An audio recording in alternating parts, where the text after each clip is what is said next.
ঢাকা ১৭ আসনে সংসদ সদস্য ছিলেন চিত্রনায়ক আকবর হোসেন পাঠান ফারুক। তার মৃত্যুতে এই আসনে উপনির্বাচন হচ্ছে। আগামী ১৭ জুলাই ভোটের দিন ঠিক করেছে ইসি।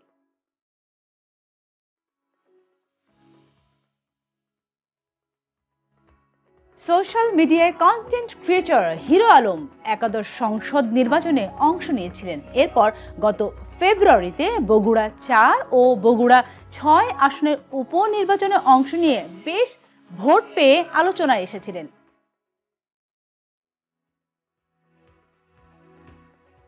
এবার ঢাকা ১৭ উপনির্বাচনের তফসিল ঘোষণার আগেই স্বতন্ত্র প্রার্থী হওয়ার ঘোষণা দেন হিরো আলম।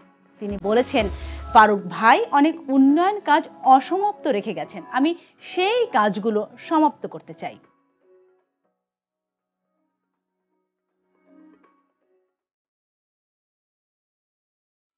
তিনি যেখানে নির্বাচন করতে প্রস্তুতি নিচ্ছেন, সেখানে ক্ষমতাসীন আওয়ামী লীগের প্রার্থী হতে চাইছেন বেশ কয়েকজন অভিনেতা। এই নির্বাচনে ক্ষমতাসীন আওয়ামী লীগের প্রার্থী হয়ে ভোট করতে চাইছেন চলচ্চিত্র অভিনেতা ফেরদৌস, ড্যানি সিডাক, ছোট পর্দার অভিনেতা সিদ্দিকুর রহমান।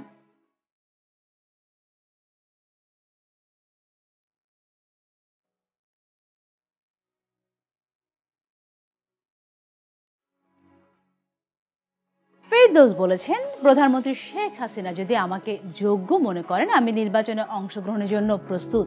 আমার দল বাংলাদেশ আওয়ামী লীগ থেকে দলীয় মনোনয়ন পেলে নির্বাচনে অংশ নেব।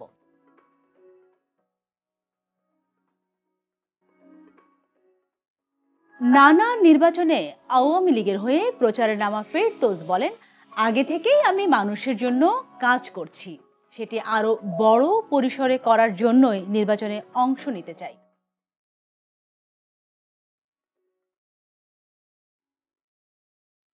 টিভি নাটকে অভিনয় করে পরিচিতি পাওয়া সিদ্দিক চিত্রনায়ক ফারুক মারা যাওয়ার পরপরই তিনি নির্বাচনে অংশ নেওয়ার আগ্রহ জানিয়ে ফেসবুকে লাইভে আসেন।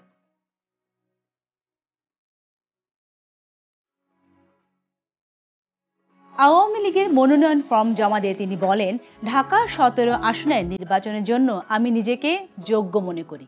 আমার বিশ্বাস, মানুষ আমাকে ভোট দিয়ে জয়যুক্ত করবে।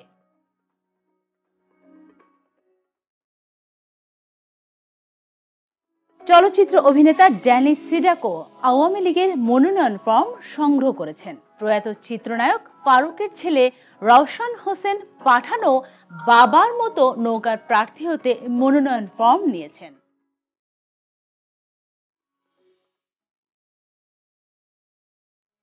মোট ২২ জন আওয়ামী লীগের মনোনয়ন ফর্ম নিয়েছেন।